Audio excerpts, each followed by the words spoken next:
some of us we can see. So hi guys.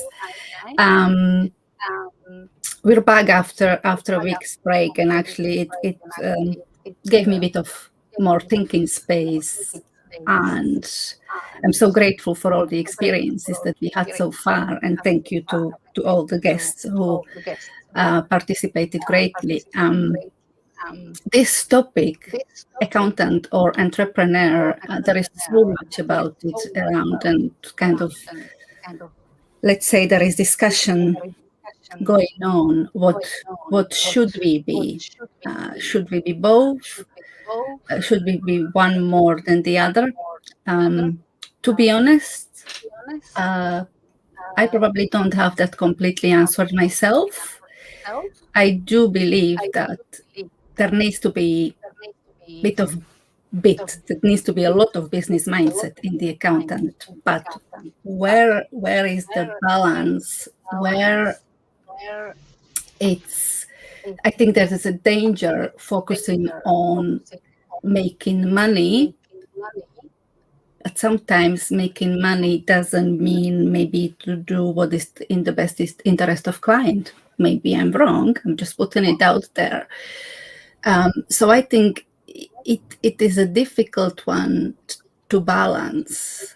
And then if it's that important to have the entrepreneurial mindset, I'm thinking, why, when we study,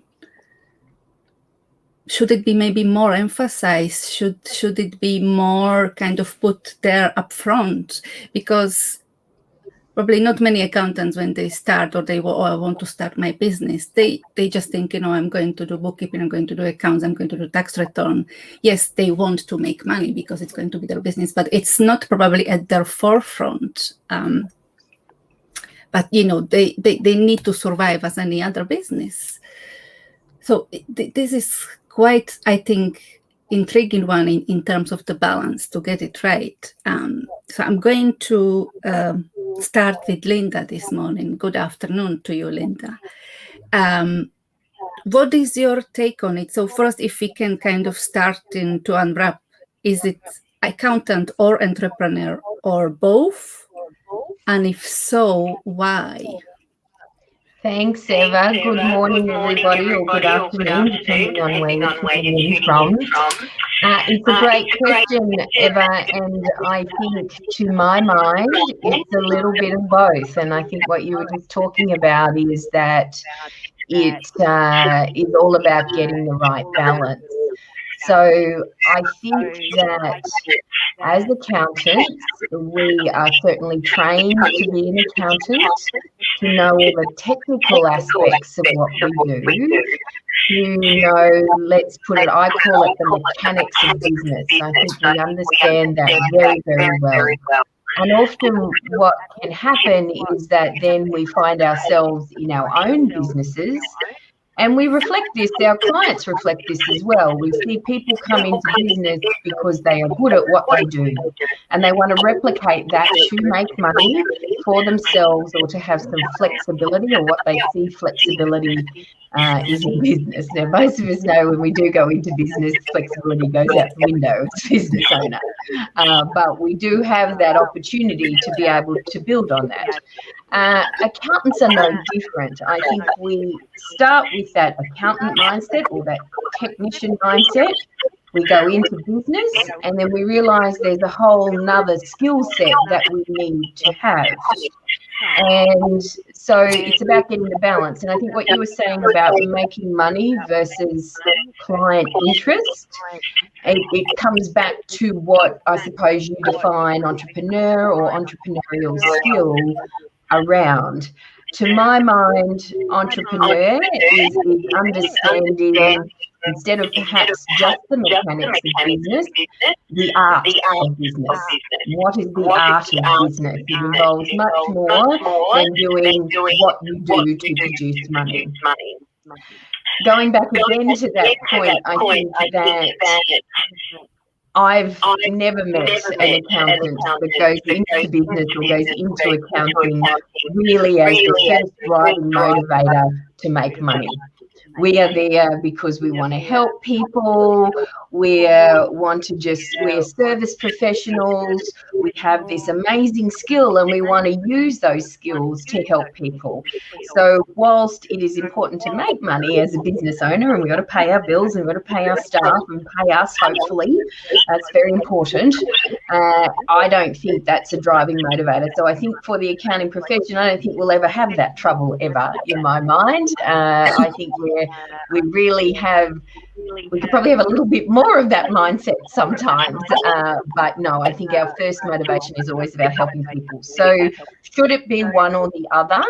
No, I think it should be a little bit of both, and because I think the reason is that it will serve us better. We need the art of business and what that looks like to really have a successful business, to connect with our purpose, to allow us to help people and to go on to help more people and more clients, and for us not to burn out, really. You know, we're seeing a lot in the industry of people just being overwhelmed, overworked.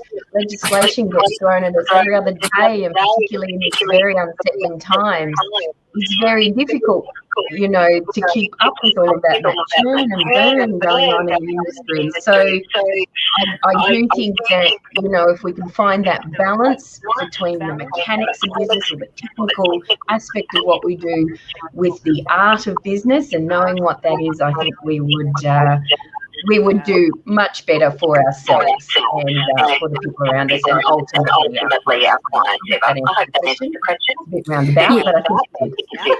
No, brilliant. Thank you. I think it was spot on. So we're going to elaborate on the balance a little bit later, but I'm going to now ask Aaron. So Aaron, you have your own firm. So going back, if you can talk us since when you started and what intentions did you go into business with? What was your perception, assumptions, and then how was it proved, or what was the end result?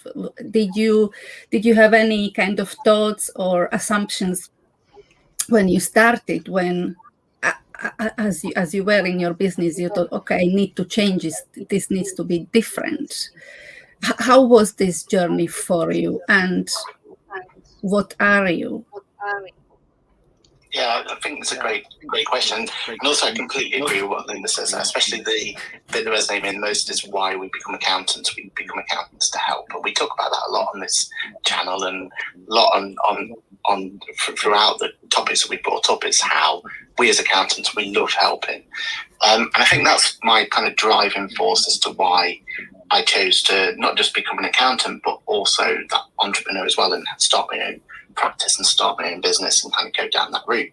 Because prior to that, yes, I was an accountant and I enjoyed being an accountant. I kind of fell into it as a profession, and I think a lot of accountants will probably fall into it. It's not normally something that people would ultimately, you know, choose out to become, but you kind of, one way or another, you fall into profession, you go through your education, you go through and get your professional skills, and then at some point you think to yourself that accountancy is for you, and you think about your long-term career aspects. And for me, the reason I chose to start my own practice and I chose to go out and kind of go down the entrepreneur route as well is because I loved, when I was working in a firm, I loved helping the clients, and I always felt like I could only help them so far. I was only being able to push as much as my knowledge as I could, and I felt a little bit held back, if you like.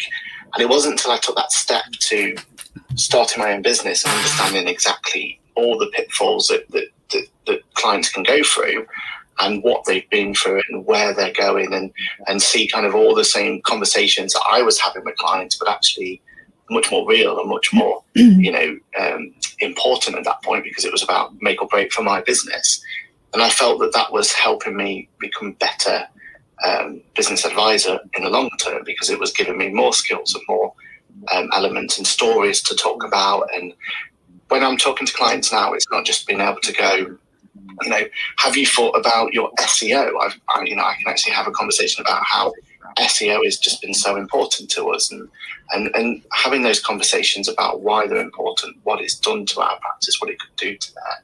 business, I think makes it a lot more of a real conversation and get more rounded kind of business advice as well.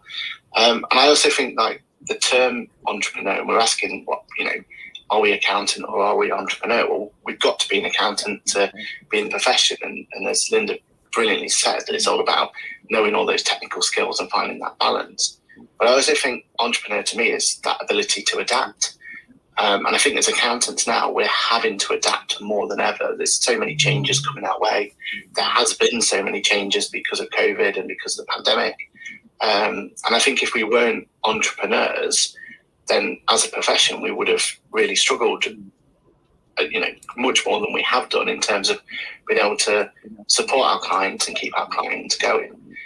Little things like overnight having to learn what furlough actually means and how that's going to work and how we're going to incorporate that into our services. And if we weren't entrepreneurs and constantly thinking about adapting and changing and having those options to move on and move our practice forward, and I don't think we would have been able to help our clients as much as we can, and we wouldn't have been able to keep as many clients going and keep as many clients, being able to fight through the pandemic. And I think that's a really brilliant aspect of being an accountant these days, is that ability to adapt and ability and needing to adapt. I think your clients would love to see that as well, because they're having to adapt and they're having to change the way that they're doing business lately. And if they can see that their accountant's doing exactly the same, that must breed confidence that that's, they're going in the right place for that. So I think we are, the reason that I became an accountant was because I love that whole entrepreneurialism and being able to do that. And I think clients like to see that from their accountant. They want to, they want to feel like a safe pair of hands that they can trust. And it's that walk the walk, is not just being able to talk the talk sort of idea. So two things that stood out for me, it's really being relatable and being adaptable, which I would agree with you entirely on that. Luis, I'm intrigued to hear from your perspective, because you are working with the accountants, and so far what Linda and Aaron said, how does it sit with your experience? And if you look overall, obviously I'm going to talk probably predominantly now in terms of the UK accountants. What's your view? Where are we as an accountancy profession? Are we still? Is there still a lot of work to be done for us to develop more entrepreneurial mindset, or are we there? What is your take on it?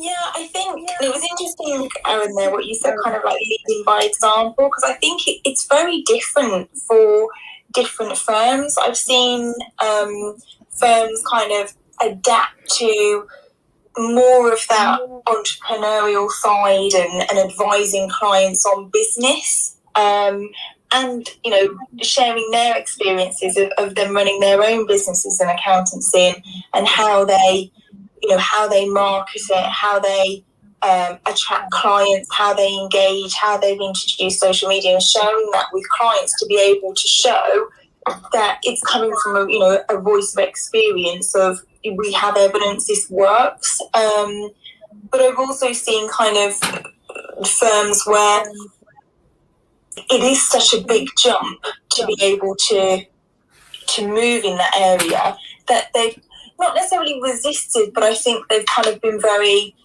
regimented, I guess, in their approach. And there are still firms that believe clients are loyal to them because of the number of years that they've had engagements with them.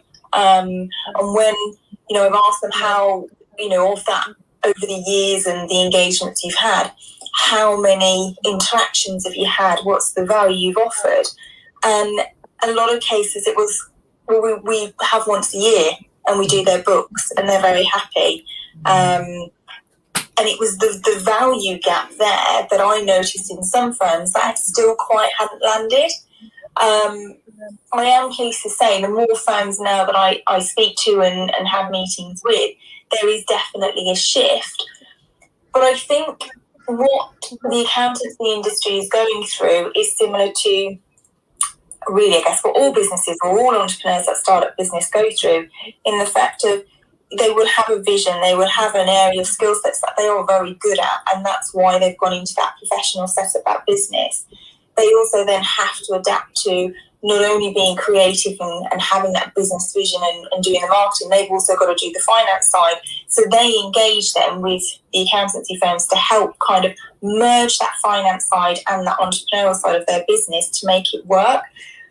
Accountants are the same, they're very good at what they do. It's a skill set, and I think having that, or having a mentor or support that can merge the two of that entrepreneurial and the accountancy, for accountants, I think, and I have seen, work very well. I still think it's a big transition for a lot of firms to go from what they're skilled at, what they've been trained at, to suddenly really, in some cases, flip it without kind of that coaching, that mentoring, that training. So I do think the importance of making that journey is having a mentor or some kind of support systems. I know there's lots of coaches out there.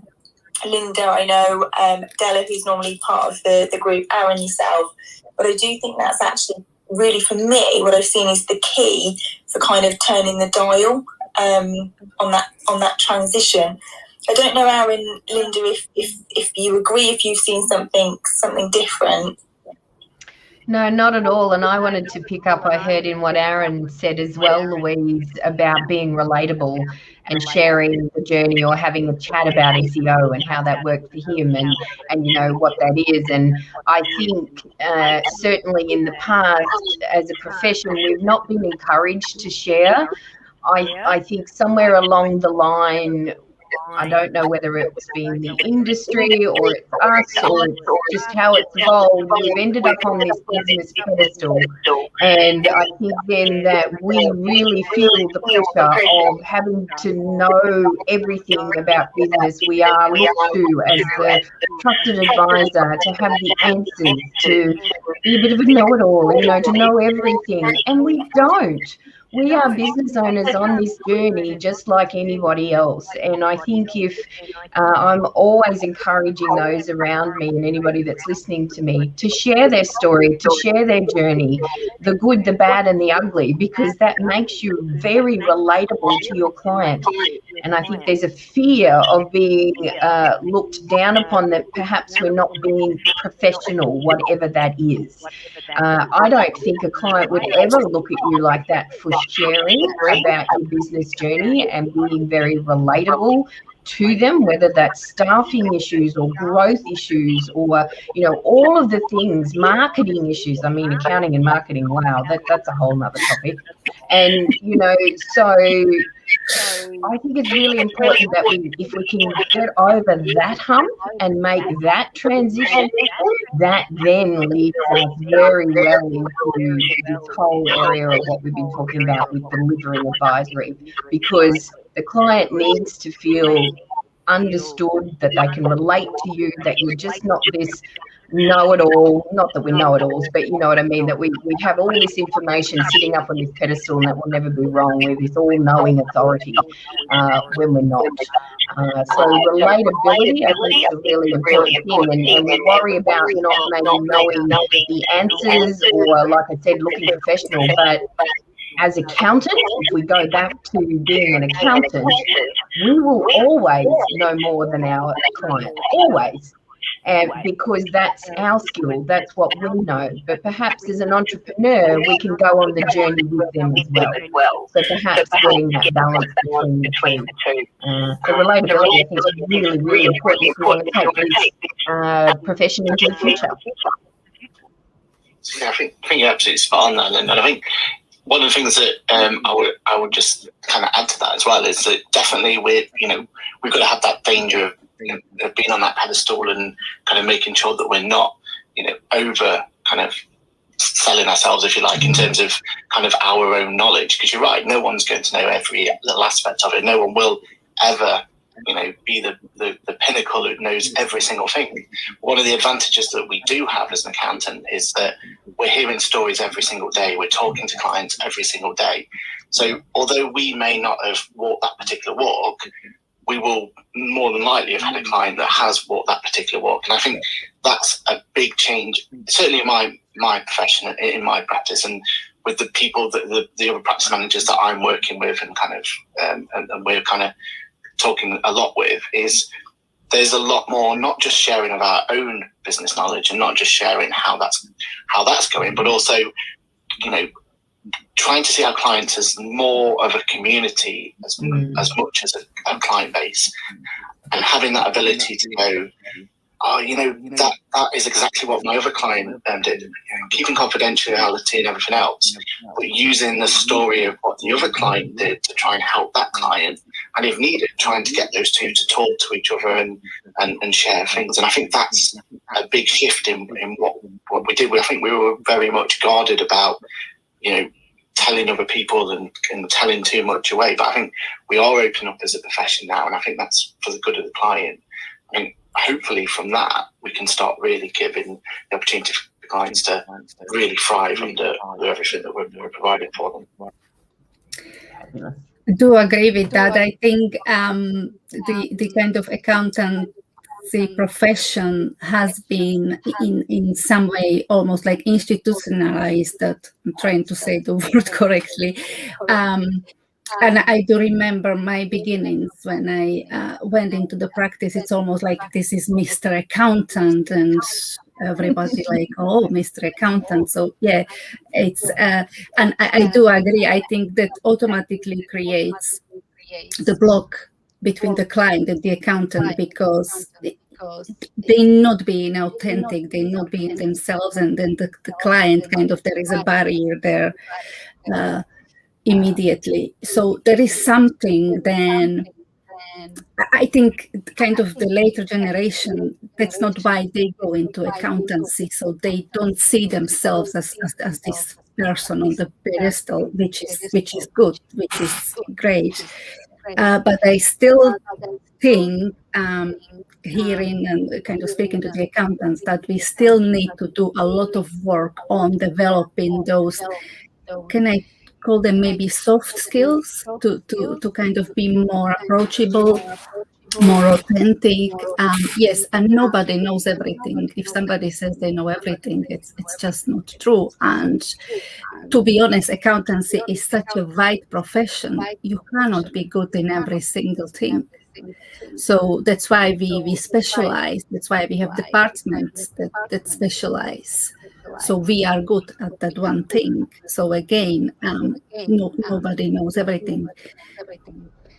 Thinking about this and going forward, one thing that, and when I'm reading about entrepreneurship and what accountants are doing, and I'd like to hear your opinion, guys. Entrepreneur naturally is bound to take risks, sometimes very big risks. That's kind of, it's the one of the features of businessman, businesswoman, or entrepreneur. How does this sit with you guys as being accountant and wanting to be entrepreneur? Because to me, it's like, oh no, we are too cautious. We know our numbers, barriers. Okay, this is how far we should go, not taking the risks.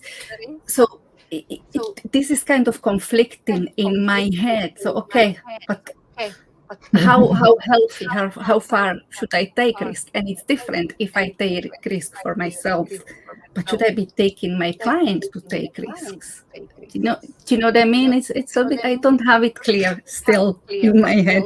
I see Linda, you smiling. So what do you think? So I've actually done, quite a bit of research into the profile of an accountant, and not putting anybody in boxes, but we do certainly have the same strengths and attributes that we bring, and the people that are attracted to the industry, we do tend to have this low risk profile. It is what makes us amazing at what we do, perfectly set up for what we do, and I call it the low risk crusader, which is the third superpower in my 5 superpowers for accountants. So we're out there crusading for low risk, because in what we do, it's extremely important. Nobody wants a financial advisor jumping around doing crazy things and offbeat things and changing their mind every second of the day, and taking huge risks. So in that sense, that's why that's very good. When it comes to that entrepreneurial mindset and perhaps for our own business and taking risk, because, and again, it's not that everybody is putting boxes or anything, it's that simply realizing the fact that even though it may not be our natural instinct to do something or to take risk, we can do whatever we want to do. All we've got to do is to find the motivation or the passion to do that. And I think as accountants, connect to your purpose, and whether that is building an amazing business for you and your family and for looking after your family, or whether that's for being able to help more clients, employ more people, be able to change the world in some respect, whatever that purpose is, connect to that, and that will give you a little more confidence and assurance to go, you know what, if I want to achieve that, I'm just going to stick my toe in the water just a little bit more, and I'm going to have a go. I'll have a go, we'll see what happens. But I think what Louise said before too, with that, if that's what you're wanting to do, having somebody around you that's helping you mentor or coach or, help you with those sorts of results, because it just simply is not our natural instinct to take risk. But I think if we can connect to a purpose, then we can do anything we want to do. That's what it really comes back to. Thanks, Linda. Aaron, are you a risk taker? Yes, I think the phrase we would use, instead of being a risk taker, we would say calculated risk. And we always use calculated risk as our get out of jail free card, really. Because I think Linda's right in terms of kind of putting us in those boxes, and I think we're forced in those boxes for a reason, or for a few reasons. And I think one of those main reasons is our profession, accounting bodies. They are very much, and rightly so. It's a case of, for you to be an accountant, you have to have your qualifications, and your business has to be sold. And there's a lot of reasons why, as an accountant, you'd be a bit more risk adverse, if you like, because what we don't want to do is put too much eggs into one basket and end up losing our qualification or anything. So there are kind of those elements where we've got to be a little bit more cautious. But saying that, I think with a good calculated risk, and I think we've seen a lot of practices do this lately, and I think there are more of those calculated risks being made. Trying new business opportunities, trying to look at different types of clients they may not have looked at before. I think there is kind of that opportunity now, and with the fact that social media and everything else that we're doing is expanding our horizons in terms of the types of clients that we're getting in front of. I think we have to be that little bit more risky and take on those clients we may not have taken on before. Maybe again of a niche type of client, or maybe a type of client that we felt was unattainable before. But we are, we're having to adapt our business and our practices to work with these type of clients and these different ways in which we do work with clients. So we are kind of taking those risks, and we are looking at things in a whole different way than we had done before. And I think when it comes to us advising clients, one of the things that I always kind of, one of the previous videos I did was, 10 ways why accountants make great business advisors. And one of the reasons that I kind of said that, we do make good business advisors, because when we sit down and we have those conversations with clients, and we're talking about business plans or business opportunities, and we're trying to, encourage those clients to maybe take a risk here or take a risk there, then again, it is a calculated risk, because one of the advantages we have when we do, talk to clients and have those conversations with them is that we see the whole picture. One of the few advisors on the planet when you talk to a client who can not only talk about, taking your business in a particular thing, maybe maybe start selling online, for example.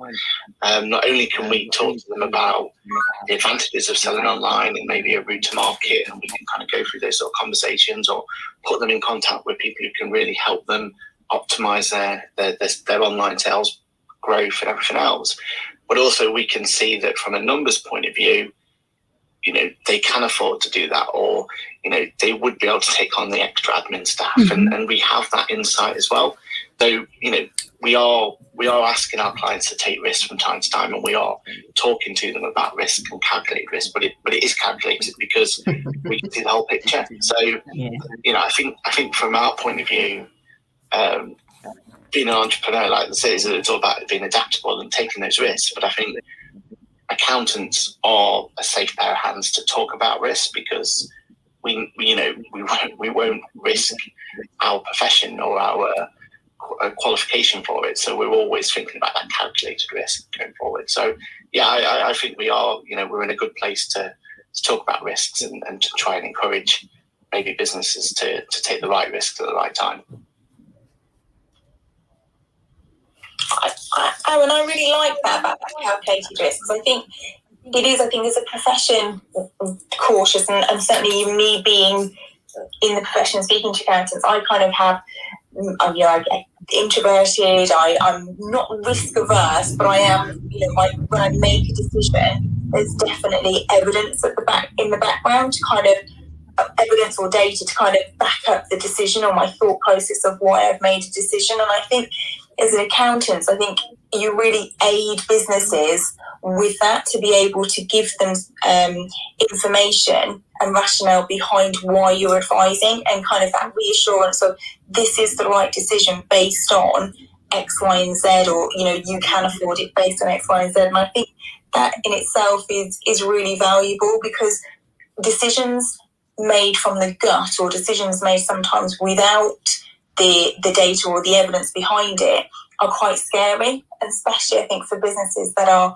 set up. So again, it's being able to do that and demonstrate how, as a business, yourselves make decisions. I also think, like I said, it keeps laying into that relatability. Yeah, agree. Love calculated risks. Absolutely love that phrase. Yes, and we are number driven, data driven kind of. So to find the right balance there, I think it's a little bit tricky. Looking back at your journey, guys, and I would say you have this mastered so far. When I look at you, what would you say to anyone who wants to start accountancy business, or is already in the business as accountant, but they are struggling? They kind of this thought of being business person, it's not sitting with them, and because of that they're struggling. What would you say what they should do, what they should develop, or maybe would you say go get coached, or what help there is available for those kind of people? Linda. I think there's a lot of help out there. I think we've just got to go out and ask for it. I don't know if anyone saw a recent post of James Ashford's about his pizza making lockdown, and refusing to ask his neighbour about how to help with the pizza because he was a man with fire and he wasn't going to ask another man how to cook on fire. And he related that, to accountants asking for help. And again, I think it comes back to that being on that pedestal a bit again. We think we have to be right, we have to have the answers. or everyone will think I'm silly if I go and ask for help. That's not the case at all. I think you're the smartest person in the room going and asking for help or collaborating with somebody. So there are joining in groups and forums like this. I think just listening to what other people are talking about. Again, one of the other superpowers I say accountants have is a love of learning. We love to learn. We want to fill our brains with information. So go and learn. If not accounting, go learn entrepreneurial, the art of business, a whole lot of other skills that may just, read stories about great business people and successful business people, what they do, how they feel about the world, how they put that into action, their attitudes, their mindsets. So I would say educate ourselves first, because we're going to feel quite comfortable doing that. Then when you've educated yourself, go out and talk to some others, ask some questions. And of course, if you feel it's the right course for you, there are certainly many opportunities around mentorship. In a lot of our professional associations have mentorships that are available, so perhaps we could access some of those. And then, of course, you have paid professionals like myself and many others in the industry that are there to coach and to guide and to help you get those results. So I think there's plenty of help out there, Eva. If we're just not going to get stuck with the man in the fire and actually ask for help. I certainly love that. Basically, made my head off. It was funny. But it was a great analogy. I think we just need to ask for more help. Agree totally. Yes, James's analogy was great. Aaron, what do you think? Do you agree with Linda? Do you echo what she's saying? Yeah, I completely agree. And I also think one of the good things that is available at the moment is there are so many different accounting practices out there and so many different flavors of the way that accountants are dealing with their clients and offering support and being their own individual firm, that there isn't a better time, in my opinion, for practices to go out there and be what they want to be. If they want to be that local accountant that only deals with certain type of clients, and there will be enough, or there should be enough kind of appetite out there for that. But if they want to be an online accountant that offers solutions on one piece of software, and that's what that they're comfortable with, and that's where they can start their journey on, then again there'll be enough appetite out there. It's a really good time for accountants to have that kind of opportunity to try their own spin on things. I'm really lucky that I'm part of the ICAW Small Practice Commission board. So we talk to a lot of small practices about how they're kind of how they're dealing with everything that's going on and how we can support them from an institute point of view. And every single one of those practices is completely different. I bet Louise can definitely vouch for this in terms of her role and what she does. But every single accounting firm is so different and so diverse nowadays that if you've got an idea and you want to trial it, then you'll probably find there's someone else who's got a similar sort of story, a similar sort of journey, and you can learn together and go from that. And I've certainly found that myself. With communities like this, with communities like the Asset Expert on QuickBooks, there's so many now ways in which we have the opportunity to talk. And even tomorrow, for the first time, I'm going to go see a friend of mine, Rachel from Accountancy, and we've never actually met in person, yet we feel like we know each other already because we're always talking on one platform or another, and we're always giving ideas and helping our practices. And I think there is a lot of benefit from that, talking to each other and communicating with others, and you'll find your own niche and you'll find your own way of being able to build your practice and something you'll enjoy about your accountancy role, because you became an accountant because you like helping others, but also you've chosen your particular accountancy path. As we've said already on this show, there's so many different types of accountants out there and different specialisms out there and everything else that if you really enjoy one aspect and you become an expert in that field, then why not build a practice around it? There's going to be people who are going to need those skills, and there's going to be people who want to work with that and want to work with you and everything else. So I think now is the best time possible to be able to, find what you really enjoy and be able to build a practice around that. And Eva, I'd just say too, for anybody considering, wanting to build a business in accounting, again, just reiterating what Aaron was saying, now is the perfect time. Barriers to business are so low right now, that you can do whatever you want to do. And I think, again, if we take, a little bit of the conversation from before, educate ourselves, take a calculated risk, and connect to your purpose and go for it, because I think everyone should have a go at that if that's what you aspire to. That's very good. Yes, I agree. You summed it up very well, Linda, actually. So for me, what you guys saying, and I think it's important, and that's why I love this forum, that sense of kind of belonging and wanting to help and share, because there is room for everyone, really. And if we support each other, we can grow together as well. So I am a great believer in that. And looking back, when I'm looking at the practice, even where I worked, even the client perception of the accountants started to change, and probably a kind of younger generation of clients who were naturally drawn more to the accountants, who started to think a little bit differently and showed that business entrepreneurial mindset, because the word, again, we mentioned before, they were much more relatable to them. And I think that is so important, even because you go in with your client, you're going into a business relationship, but that business relationship has to have trust and confidence in the other person.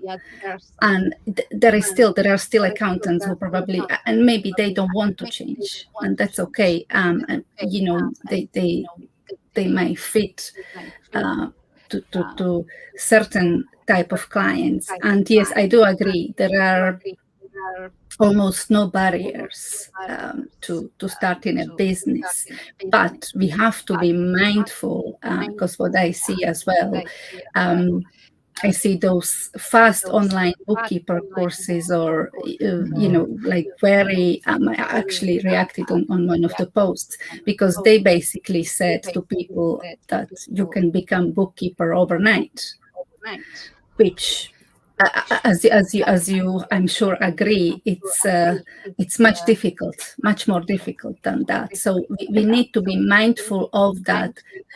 So kind of reversing or flipping the coin, it's not enough if you just want to have a business but you don't have the qualification, and the experience is still very important, I think. If you would have prospective client that would be looking for the accountant, what would you say? And this is a tricky one, but what are the signs? Because accountants, as a businessman, they can sell themselves very well, okay, if they have a great marketing, for example. But they may not be a good accountant. Do you know what I'm getting at?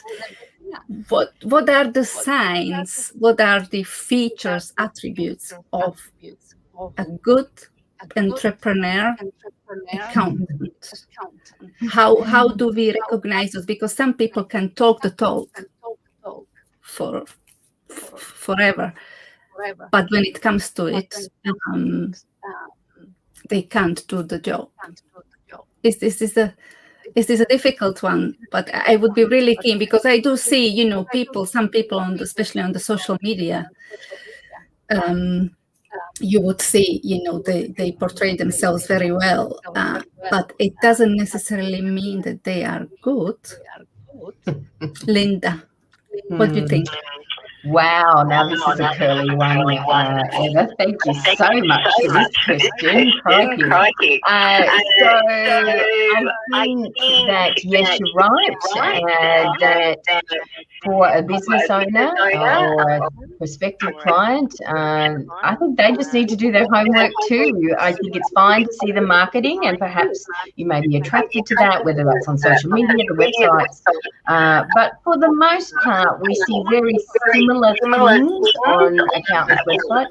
They all do certain things. And I think you need to go in to that first meeting, working out what's important to you. Is communication important to you? Is technical knowledge important to you? And just to have some questions around that to actually ask and to see how they can answer that and actually perform while you're there. You know, it's not just the marketers or the social media or that side of things coming out. It's who they really are. And I love the question, what can you do for me that another accountant can't?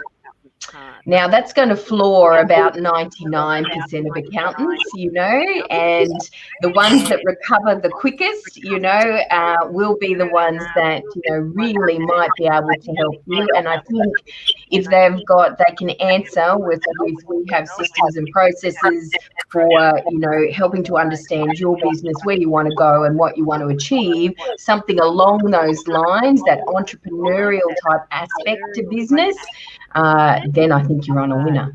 Yeah, maybe it's putting the power into the business owner's hands and asking the accountant that question and just see how they respond. It'll be a tricky one for them too.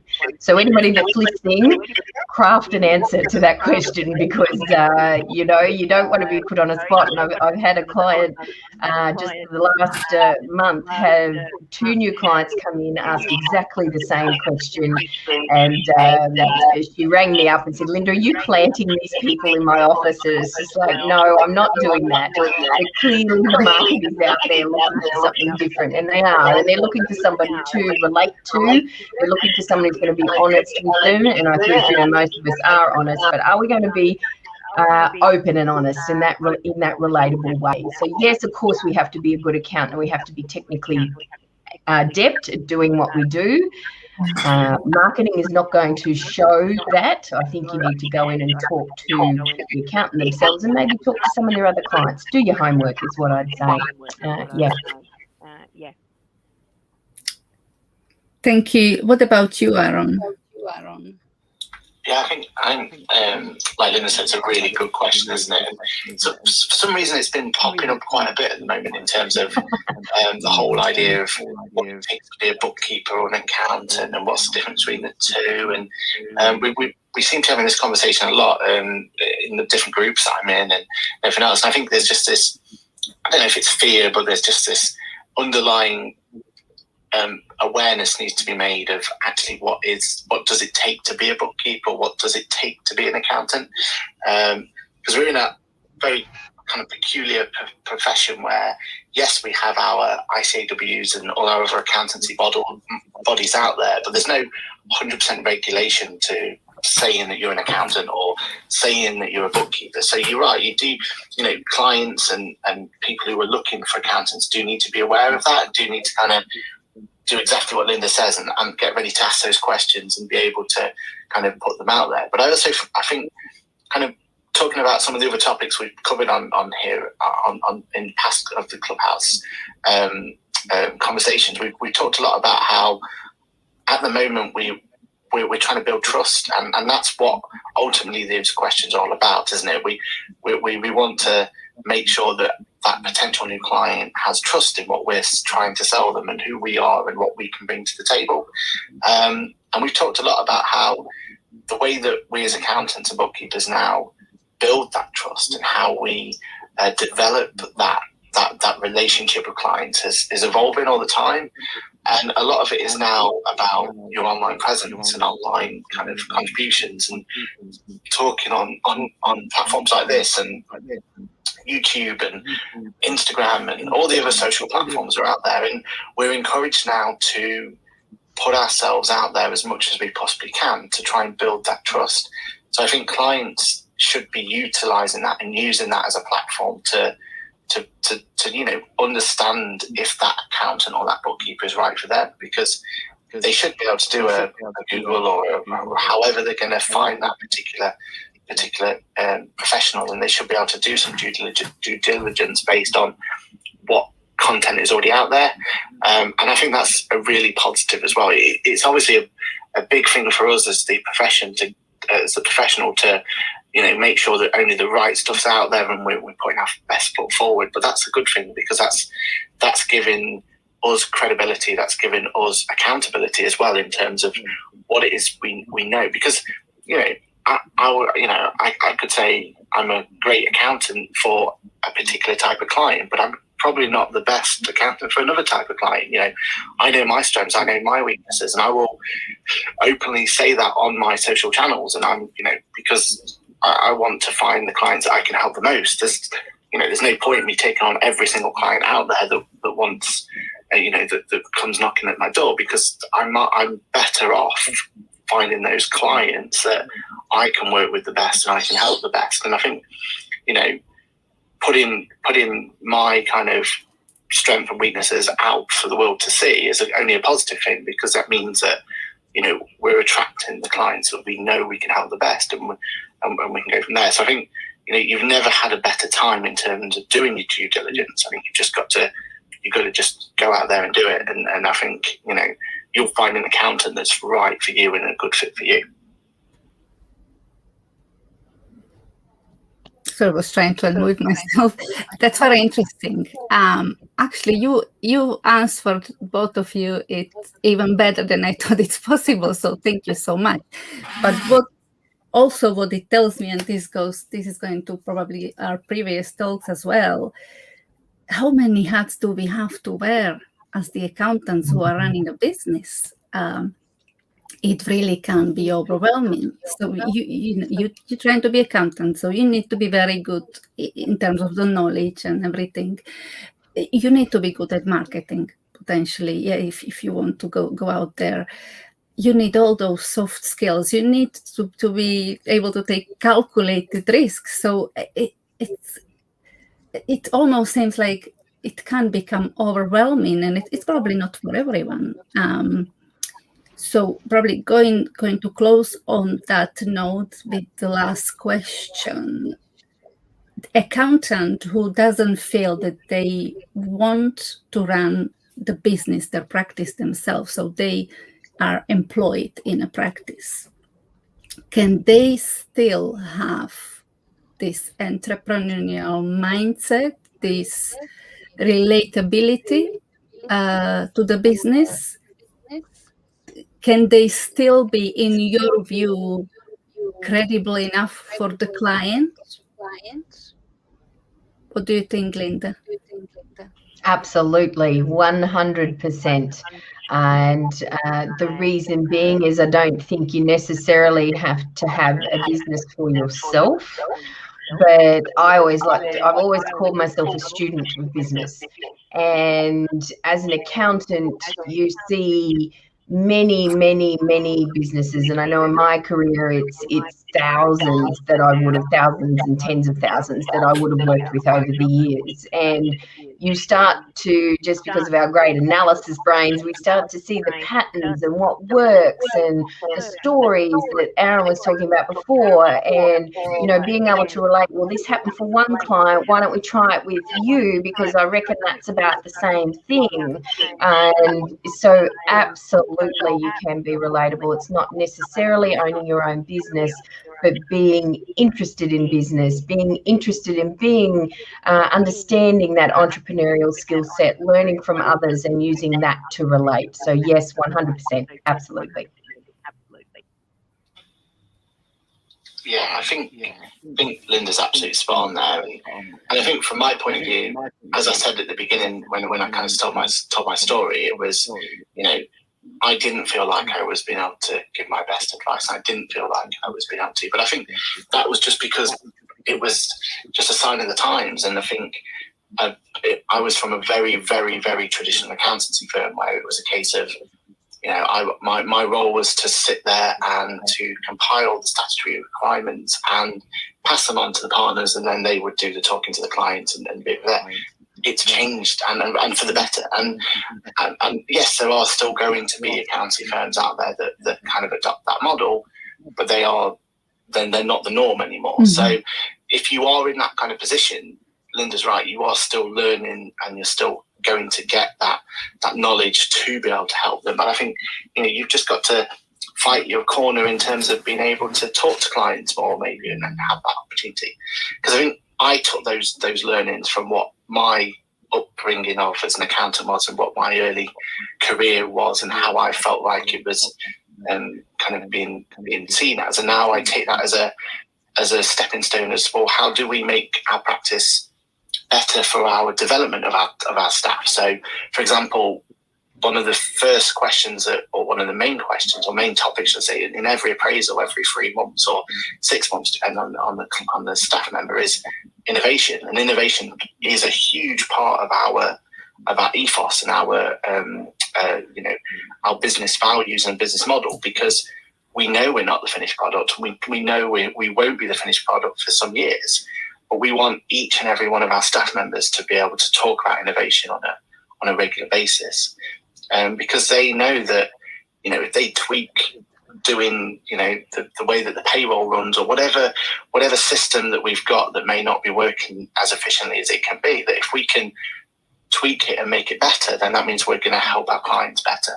And encouraging your staff to kind of see that and understand that will make them better business advisors, because they'll be able to see that, such a small, minute change could have a huge impact on a business and the growth of a business and how the business goes forward. So I think, encouraging that at the core level, at that level, is so important. And I think that should give you confidence then to, as that person who's being challenged for innovation, you should then start seeing that your skills are valuable and you are learning things that you might not necessarily know, because you're in an environment which is accountancy, which is all about innovation and trying to adapt and trying to find better things. So I think, we're in a really good place for that. And I think the more we encourage innovation and encourage people to push that, I think that's where the entrepreneurial element of it comes through.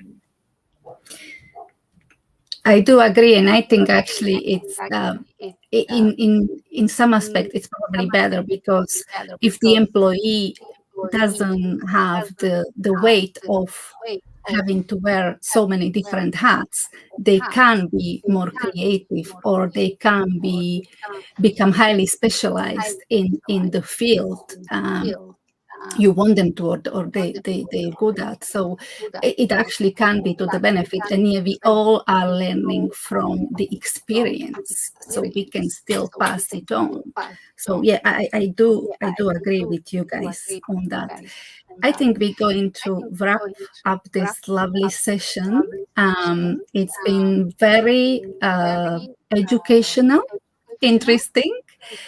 So unless anybody else wants to add anything just before if you're okay, guys, but thank you so much. And we are going to meet again next week, because we wear in so many hats, I would like to discuss whether accountant needs to be marketing expert as well. So are we accountants / marketing experts, or I let you think. So yeah, I'm giving you homework until next week to see how do we master it. Can we master it?